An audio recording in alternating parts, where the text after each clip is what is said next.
कल मैंने आपको हाइपर कॉन्जुगेशन में एल्कीन की स्टेबिलिटी बताया था। 2-3 क्वेश्चन जिनमें आपको डाउट है वो मैं आपसे डिस्कस कर लेता हूं। जैसे CF3CH2, CCl3CH2 और CBr3CH2, ये इंडक्टिव इफेक्ट पे सिंपल क्वेश्चन है। जैसे कि आप यहाँ पे फ्लोरीन लगा दें तो ऑब्वियस सी बात है बेटा, 3 फ्लोरीन लगे हुए हैं, फ्लोरीन का माइनस आई इफेक्ट ज्यादा होता है, इलेक्ट्रॉन डेंसिटी अपनी ओर पुल करेगा, पॉजिटिव चार्ज बढ़ जाएगा। यहाँ पर देखो तो CCl3CH2 है, Cl का माइनस आई इफेक्ट कमजोर होता है, डिस्टेंस सेम है, तो यहाँ पर भी पॉजिटिव चार्ज बढ़ेगा पर उतना नहीं बढ़ेगा जितना फर्स्ट वाले में बढ़ेगा। थर्ड वाले में देखें तो 3 Br है, Br का माइनस आई इफेक्ट फ्लोरीन और क्लोरीन से कम होता है, इसलिए यहाँ भी ये पॉजिटिव चार्ज बढ़ेगा पर उतना नहीं बढ़ेगा जितना कि पहले और दूसरे में बढ़ा है। देयरफॉर द स्टेबिलिटी ऑर्डर हो जाएगा, this is more stable than this one, is more stable than this one. CBr3CH positive is more stable than these one. So this is simple question based upon I effect.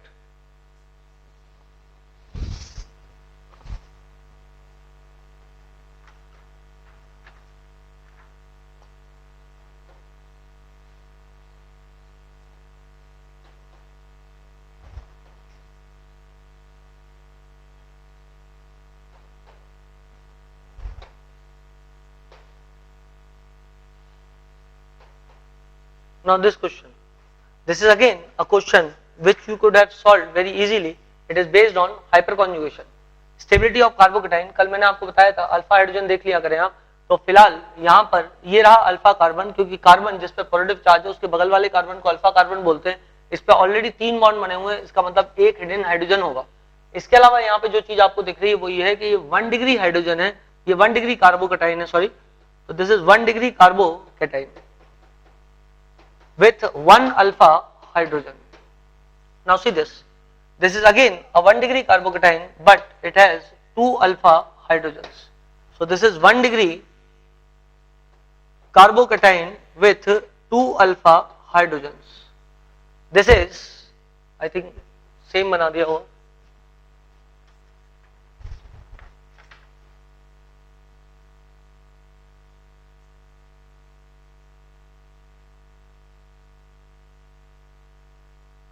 okay. There must be a misprint in this question because दोनों ही 1 degree 1 degree बनाया और दोनों पे ही alpha hydrogen की संख्या बराबर है, तो obviously it is very difficult to compare that because both are of same degree और अल्फा हाइड्रोजन भी दोनों में बराबर है। So better is that draw a positive charge in this question here, make a correction in that question.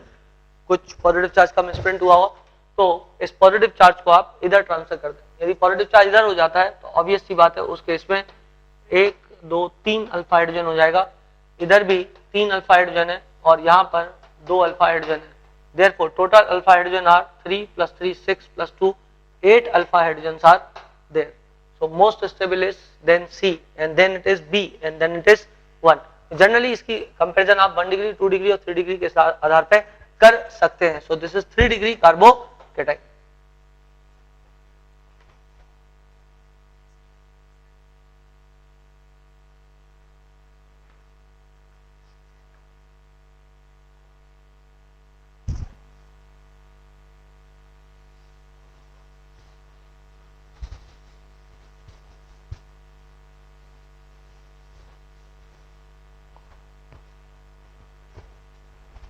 Now see this question.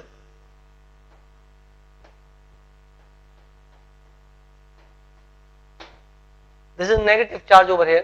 I told you in the last class also this is a negative charge. वहां पर भले print जो है वो एक box के रूप में हो गया but that is a negative charge.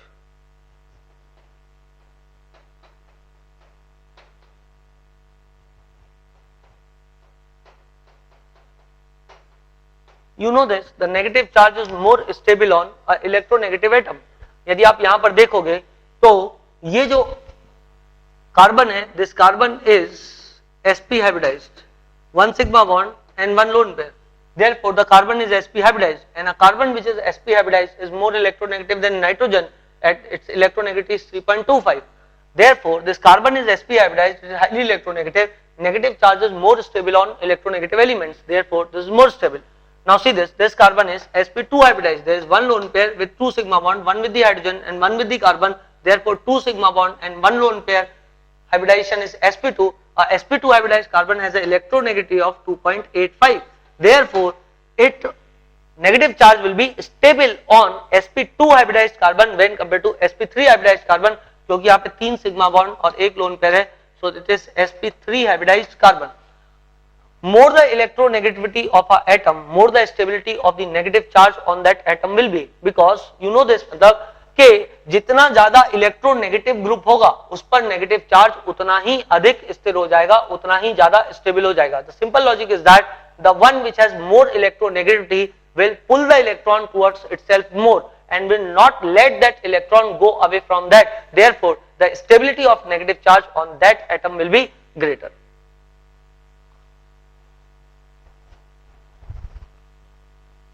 This is sp hybridized, sp2 hybridized. The electronegativity of sp hybridized carbon is 3.25 and electronegativity of sp2 hybridized, sp3 hybridized carbon is 2.5.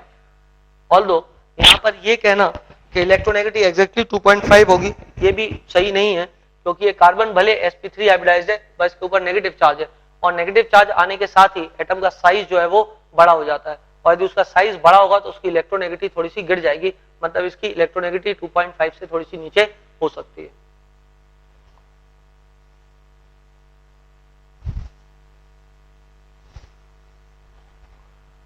Now in the last class I explained you the stability of alkenes. Now we shall discuss, last class में हमने stability of alkene discuss किया था. मैंने last question जो आपको solve करवाया था वो कुछ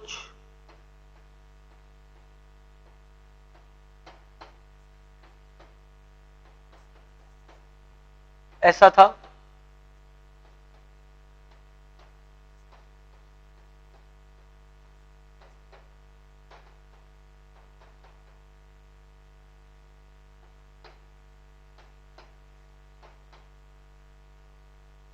And you told me that the cis is less stable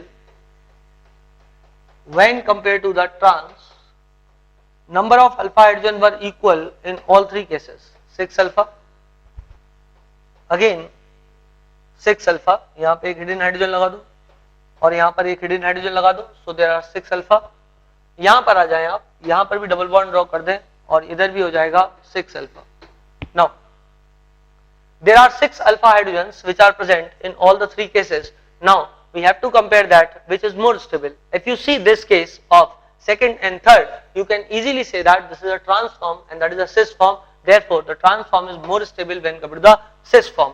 Now comes this one. The experimental data for this question comes that this is more stable than these two figures. I'll give you a probable reason for that. कि यदि मैं यहाँ electron density देखूं तो electron density यहाँ से यहाँ flow करेगी और ये बॉन्ड इधर से इधर मूव कर जाएगा, जबकि इस केस में यदि देखूं तो इलेक्ट्रॉन डेंसिटी जब यहाँ से यहाँ ब्रेक होती है तो उसी वक्त हो सकता है इलेक्ट्रॉन डेंसिटी यहाँ से यहाँ ब्रेक होने की कोशिश कर रही होगी. यदि दो अपोजिट डायरेक्शन से इलेक्ट्रॉन डेंसिटी ब्रेक होगी तो यहाँ पे डबल बॉन्ड टिका रहेगा जिसके कारण यहाँ पे अनस्टेबिलिटी इंड्यूस हो जाएगी. सो that is basically a type of hyper, that is basically a type of cross hyper conjugation. दोनों तरफ से इलेक्ट्रॉन डेंसिटी अप्रोच कर रही है जिसकी वजह से बॉन्ड वहां पे थोड़े समय के लिए टिक जाएगा जिसके कारण अनस्टेबिलिटी हो सकती है. So that is the last question that we were solving. Now will discuss about the stability of free radicals. Alkene की स्टेबिलिटी का एक क्वेश्चन मैं आपको दूं तो जैसे इसकी बात करें तो this alkene is more stable और this alkene is stabilized because of hyperconjugation. इसको मार्क कर दो. और यदि यहां पर आप देखेंगे तो there are 12 alpha hydrogens. इसकी कंपैरिजन में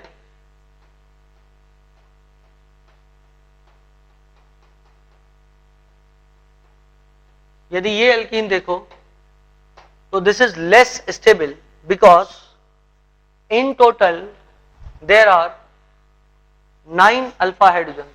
So total structure form will be 10. यदि next alkene को देखें आप तो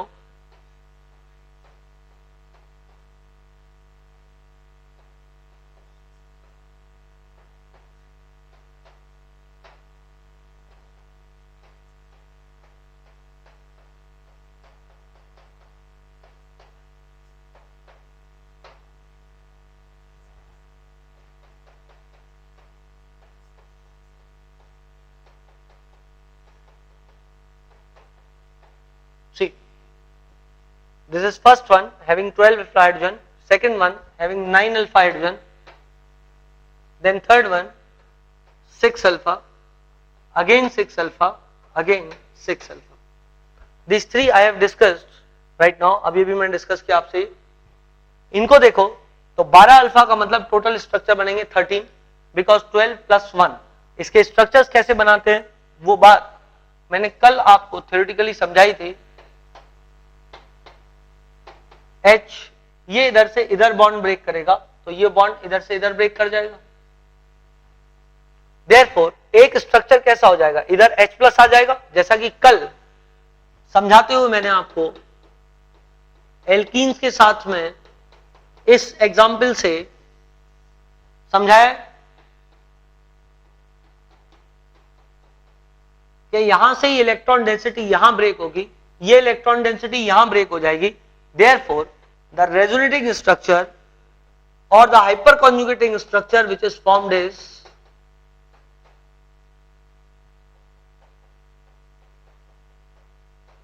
like this. अभी एक H प्लस ब्रेक हुआ है, फिर एक और, तो टोटल स्ट्रक्चर कितने हुए 4, क्योंकि 3 स्ट्रक्चर तो इसी के साथ बन जाएंगे और एक ओरिजिनल स्ट्रक्चर ही. यहां पर देखो, यहां पर 3 स्ट्रक्चर इसके साथ बनेंगे, 3 इसके साथ, 3 मोर एंड 3 मोर, तो 12 स्ट्रक्चर हो गए plus 1 original structure. Therefore there are 13 structures that can be formed from this particular structure. इसके बाद आप आगे वेरी करते जाएं तो यहाँ पे 10 बनेंगे, यहाँ 7, वहां 7 और वहां 7. But this is more stable than this one because this is a trans form and this is a cis form. इसमें देखें तो इसमें क्रॉस हाइपर कॉन्जुगेशन नहीं मिल रहा है, जबकि इसमें कुछ हद तक क्रॉस हाइपर कॉन्जुगेशन मिलेगा. Therefore this will be more stable when compared to this one. अब सवाल ये उठता है कि क्रॉस हाइपर कॉन्जुगेशन तो इधर भी मिल सकता है, but no problem since the number of structure drawn are more, इसलिए पॉजिटिव चार्ज अफेक्टिवली बहुत बड़े एरिया पे डिस्पर्स हो रहा है. Therefore this is more stable. ये कंसेप्ट आप सिर्फ तभी प्रयोग करें जब नंबर ऑफ अल्फा हाइड्रोजन आपको बराबर हो रहा है. Therefore you can remember that this is more stable when compared to this one by having this factor of cross hyper conjugation. Otherwise जहां पे अल्फा हाइड्रोजन ज्यादा होंगे वही एल्कीन ज्यादा स्टेबल होगा, वहां आपको क्रॉस हाइपर कॉन्जुगेशन नहीं देखना है. बट जहां पे एल्कीन्स के, जहां पे अल्फा हाइड्रोजन बराबर हो जाए वहां पे आप ये फैक्टर देख सकते हो. अदरवाइज इसका एक्सप्लेनेशन जो है वो दिमाग में नहीं आता कि क्यों this is more stable when compare to this one. तीनों में 6 alpha hydrogen present. Draw it. Now let us see the stability of free radicals.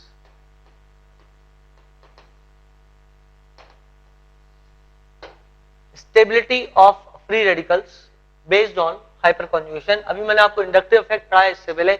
Inductive effect does not explain the stability of free radical. आप लोग चाहें तो लिख लें वहां पे note, inductive effect cannot explain stability of free radical. Inductive effect cannot explain stability of free radical. इसी प्रकार हाइपर कॉन्जुगेशन भी एक स्टेबिलिटी एक्सप्लेन नहीं करता है जो इंडक्टिव इफेक्ट एक्सप्लेन करता है. So you can write there also note stability of carbanion. Stability of carbanion cannot be explained by hyper conjugation. Cannot be explained by hyper conjugation. देखें, इससे पहले मैं आपको रेडिकल की स्टेबिलिटी बताऊं, उसके पहले मैं आपको जो सेंटेंस आपने लिखा है कार्बेनाइन उसके बारे में बता देता हूं. देखो बेटा, मैंने आपको बोला था कि migration of sigma bonded electron into adjacent vacant orbital is called as hyperconjugation. But यदि इस ऑर्बिटल को देखो तो यहां पर कोई वेकेंट ऑर्बिटल इस कार्बन पर नहीं है क्योंकि 3 बॉन्ड बने हुए हैं और एक लोन पेयर है. It is sp3 hybridized carbon. और इस sp3 हाइब्रिडाइज्ड कार्बन में 3 sp3 हाइब्रिडाइज्ड ऑर्बिटल 3 बॉन्ड बना रहे हैं, एक कार्बन के साथ, 2 हाइड्रोजन के साथ और एक लोन पेयर बचे हुए sp3 हाइब्रिड ऑर्बिटल में. इसका मतलब कोई भी खाली ऑर्बिटल यहां पर मौजूद नहीं है.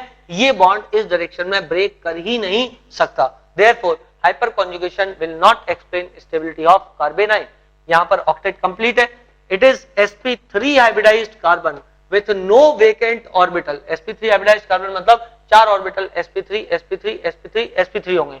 एक sp3 इसमें गया, एक sp3 इस बॉन्ड को बनाया, एक sp3 ने इस बॉन्ड को बनाया, एक और sp3 बचा, उसके अंदर लोन पेयर प्रेजेंट होगा. इसका मतलब कोई ऑर्बिटल खाली नहीं है और ना ही हो सकता है, ना ये हो सकता है कि यहां से ये लोन पेयर कहीं और जंप कर जाए. Therefore there is no possibility of hyperconjugation in this structure. इसलिए कार्बेनाइन की स्टेबिलिटी हाइपर कॉन्जुगेशन नहीं समझाता।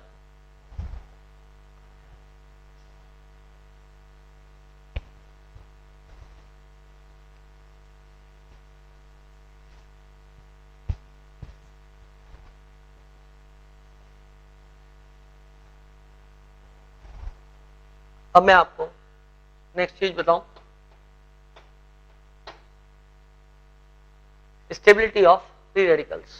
जैसे मैंने आपको स्टेबिलिटी ऑफ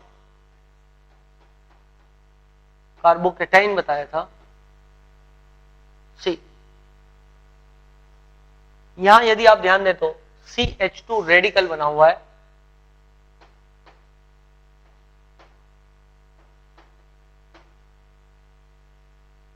इधर दो हाइड्रोजन के साथ यदि कार्बन बॉन्ड बनाता है यहां, तो हाइब्रिडाइजेशन इस कार्बन के लिए हो जाएगा sp2, एक सिग्मा बॉन्ड, दो सिग्मा बॉन्ड, तीन sigma bond, there is no lone pair which is present over here, therefore यहां पर मैं एक p ऑर्बिटल ड्रॉ कर सकता हूं, this is a vacant p orbital which is situated over here. जब भी रेडिकल्स आपको मिलेंगे तो रेडिकल मिलने पर फिजन जो होता है हरदम, the fission will always be homolytic fission. Homolytic fission मतलब बॉन्ड टूटेगा बराबरी से, homolytic fission will be there. ये इलेक्ट्रॉन यहां से यहां जंप करेगा, इस बॉन्ड में दो इलेक्ट्रॉन है, एक इलेक्ट्रॉन इधर से इधर और एक इलेक्ट्रॉन इधर से इधर। बॉन्ड कैसे टूट गया? होमोलिटिकली टूट गया। ये बॉन्ड पहले H+ में टूटता था और नेगेटिव चार्ज इसको ट्रांसफर हो जाता था, अब रेडिकल की प्रेजेंस में बॉन्ड हरदम होमोलिटिकली टूटता है, बॉन्ड का अपना इलेक्ट्रॉन H ले जाएगा और कार्बन का इलेक्ट्रॉन कार्बन पे आ जाएगा, वो इलेक्ट्रॉन यहां जंप करके पाई बॉन्ड का फॉर्मेशन करेगा। यहां अनस्टेबिलिटी वाली बात क्या है कि कार्बन पर रेडिकल स्थिति है, और ये अच्छी स्थिति नहीं है, बुरी स्थिति है, क्योंकि कार्बन पर यदि रेडिकल बना हुआ है इसका मतलब 7 इलेक्ट्रॉन लेकर के कार्बन बैठा हुआ है, which is a unstable situation. तो ऑब्वियसली ये चाहेगा कि इसको एक इलेक्ट्रॉन और कहीं से मिल जाए, तो it is a unstable situation. अब जब यहां पर ये डबल बॉन्ड बन गया, यहां क्या बन जाएगा? CH2। तुरंत ये बॉन्ड वापस से रीस्टैब्लिश होगा, और ये बॉन्ड वापस से जब रीस्टैब्लिश होगा तो आपकी बार ये वाला टूटेगा, तो नया स्ट्रक्चर क्या बनेगा? नया स्ट्रक्चर बनेगा HCH radical double bond CH2। इसके तुरंत बाद एक और नया स्ट्रक्चर बनेगा and that will B H radical CH, one more H double bond CH2। Therefore, the total number of structure formed here is 4 again। यहां भी आप अल्फा हाइड्रोजन गिन सकते थे, जिस कार्बन पर रेडिकल है उसके बगल वाले कार्बन को आप देखो, उस पे अल्फा हाइड्रोजन की संख्या गिनो, जिसमें नंबर ऑफ अल्फा हाइड्रोजन ज्यादा होंगे उसमें हाइपर कॉन्जुगेशन ज्यादा मिलेगा, वो ज्यादा स्टेबल होगा। Note it down. रेडिकल की स्टेबिलिटी देखने के लिए आप अगेन अल्फा हाइड्रोजन देख लिया करें। जैसे कि यहां एक रेडिकल बना दिया मैंने, this is a 3 degree radical, क्योंकि जिस कार्बन पर फ्री इलेक्ट्रॉन है उसके बगल में 3 अल्फा कार्बन है जिसपे 9 अल्फा हाइड्रोजन है। Therefore total number of structure जो यहां बनेंगे वो बनेंगे 9 + 1 बराबर 10। And this is a 3 degree radical. ये 3 डिग्री रेडिकल है। यदि मैं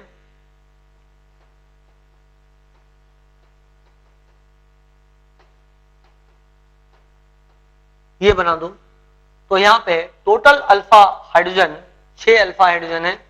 ये अल्फा हाइड्रोजन नहीं है क्योंकि ये उसी कार्बन पर प्रेजेंट है। अल्फा कार्बन मतलब जिस कार्बन पर रेडिकल प्रेजेंट है उसके बगल वाले कार्बन को अल्फा कार्बन बोलते हैं। यदि ये C+ होता तो भी इसको अल्फा कार्बन बोलते हैं, C नेगेटिव होता तो भी इसको अल्फा कार्बन बोलते हैं ना। इसके बाद CH3 CH2 radical, there are 3 alpha hydrogen. This is a 3 degree radical, this is obviously a 2 degree radical, क्योंकि जिस पर फ्री इलेक्ट्रॉन प्रेजेंट है वो स्वयं 2 कार्बन से जुड़ा हुआ है।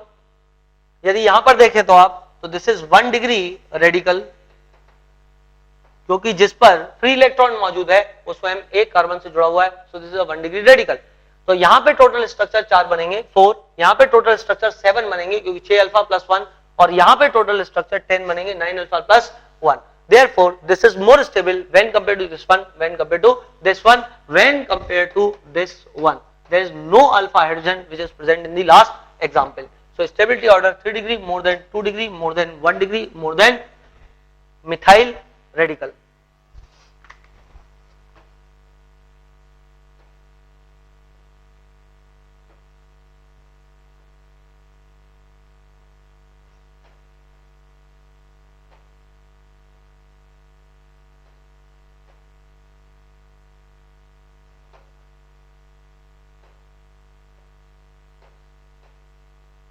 Now see, जिस कार्बन पर अनपेयर्ड इलेक्ट्रॉन मौजूद है, एक कार्बन से डायरेक्टली जुड़ा हुआ है और इस पर एक ही हिडन हाइड्रोजन है. It is a 1 degree radical with 1 alpha hydrogen. This is alpha carbon और इस कार्बन से सिर्फ एक हाइड्रोजन जुड़ा हुआ है. Therefore, we will say that it is a 1 degree radical having 1 alpha hydrogen. See this one.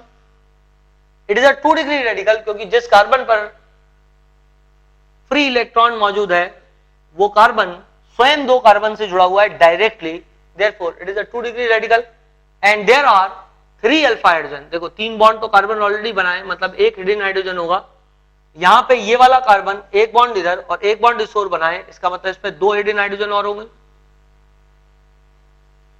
ये भी अल्फा कार्बन है और ये भी अल्फा कार्बन है. अल्फा कार्बन पे उपस्थित जो हाइड्रोजन होते हैं उसे हम अल्फा हाइड्रोजन बोलते हैं. There is 1 and 2, 3 alpha hydrogen present with 2 degree radical.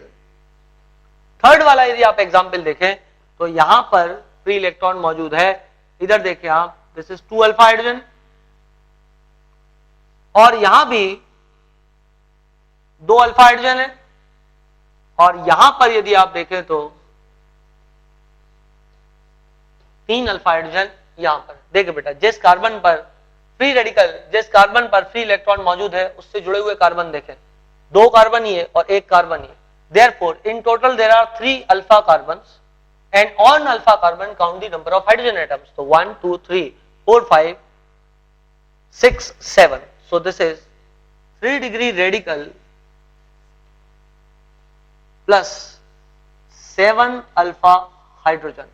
Obviously बेटा हाइपर कॉन्जुगेशन कहां पे ज्यादा मिल रहा है? लास्ट स्ट्रक्चर में हाइपर कॉन्जुगेशन देखने को ज्यादा मिल रहा है, फिर सेकंड में, फिर 1 में. देयरफॉर स्टेबिलिटी का ऑर्डर हो जाएगा this greater than this greater than this.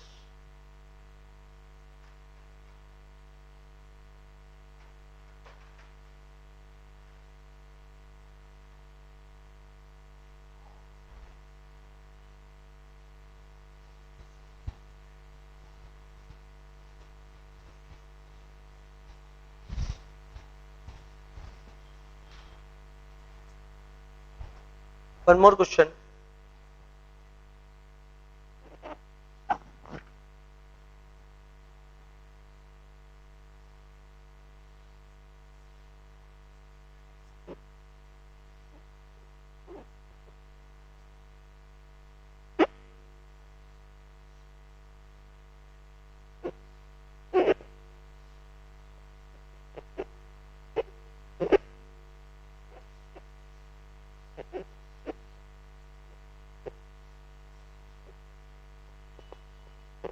This question.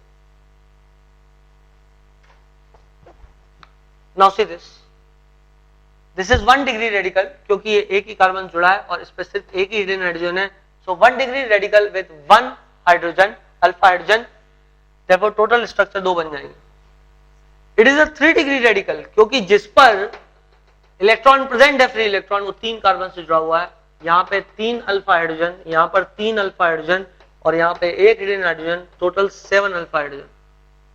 इस केस में 2 डिग्री रेडिकल है, एक कार्बन इधर एक कार्बन इधर, यहाँ पर एक हिडन हाइड्रोजन और यहाँ पर 2 hidden hydrogen. Therefore there are 3 alpha hydrogen in total. The stability order जो है इसका हो जाएगा 2, then 3 and then 1. Now in hyperconjugation, that was regarding the free radical stability. अब मैं आपको एक कंसेप्ट बताता हूं, heat of hydrogenation. Heat of hydrogenation, hyper conjugation के क्वेश्चंस में आपको ये वाला क्वेश्चन भी मिलेगा कि हीट ऑफ हाइड्रोजनेशन कैलकुलेट करो। तो हीट ऑफ हाइड्रोजनेशन इज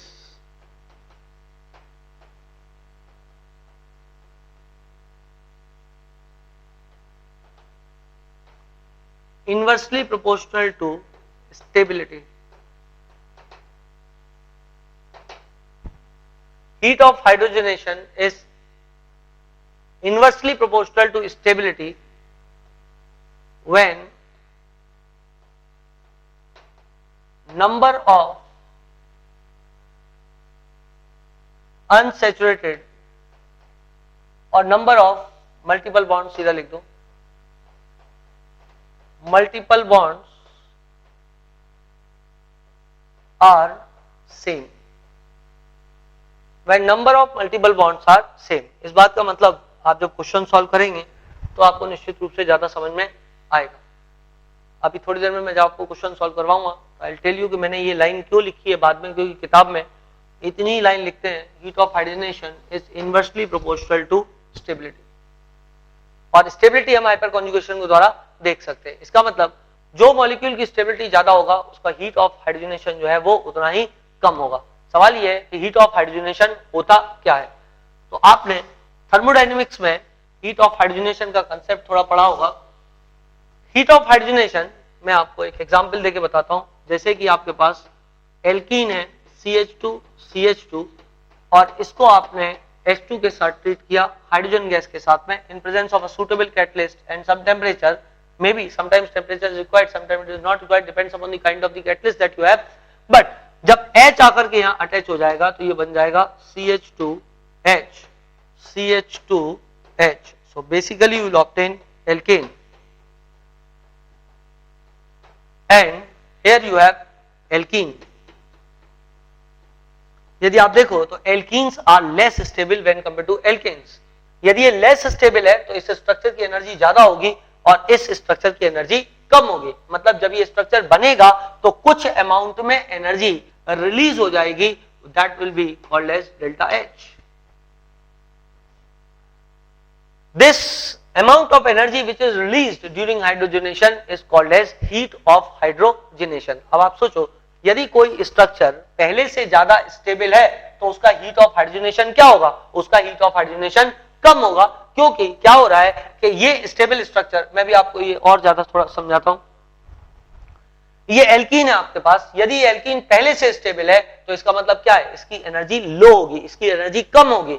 और यदि इसकी एनर्जी पहले से कम है तो इसके प्रोडक्ट की एनर्जी क्या हो रही है, प्रोडक्ट की एनर्जी भी कम हो रही है, because product is more stable than alkenes. Alkenes are relatively more stable than alkenes. और यदि मान लो एल्कीन पहले से ज्यादा स्टेबल है तो इनकी दोनों की एनर्जी का डिफरेंस क्या होगा, छोटा होगा। मतलब हीट ऑफ हाइड्रोजनेशन क्या आ जाएगा, डेल्टा एच की वैल्यू क्या आ जाएगी, कम आ जाएगी। So less the delta H more the stability of alkene. यदि डेल्टा एच कम आया है मतलब एल्कीन जो ऑलरेडी प्रेजेंट है वो ज्यादा स्टेबल था, तभी डेल्टा एच कम आया। यदि मान लो आपने हाईली अनस्टेबल एल्कीन लिया तो एल्कीन से जो एल्केन बनेगा इनकी एनर्जीज का जो डिफरेंस होगा वो काफी बड़ा होगा, तो डेल्टा एच की जो वैल्यू होगी वो ज्यादा आएगी। इसका मतलब आप इन्फ्रेंस निकाल सकते हो, the alkene which was there was of less energy, was of more energy, therefore it was unstable. Now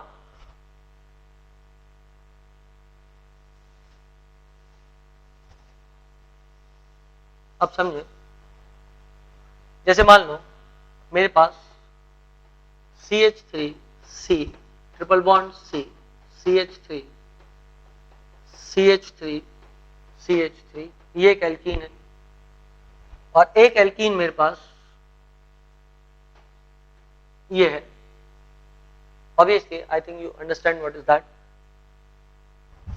एक एल्कीन मेरे पास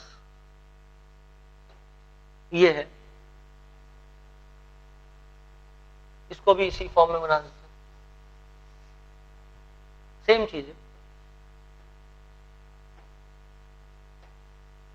okay, now there are total 9 alpha hydrogen, now there are total 12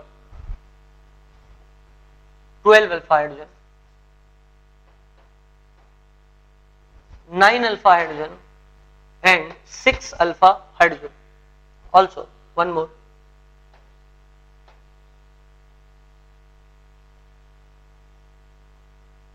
Now, if anybody is asking you a question, या मैं उसको भी fix कर दूं बीच में, जो एक बार अभी थोड़ी देर पहले मैंने बताया था, ये वाला स्ट्रक्चर,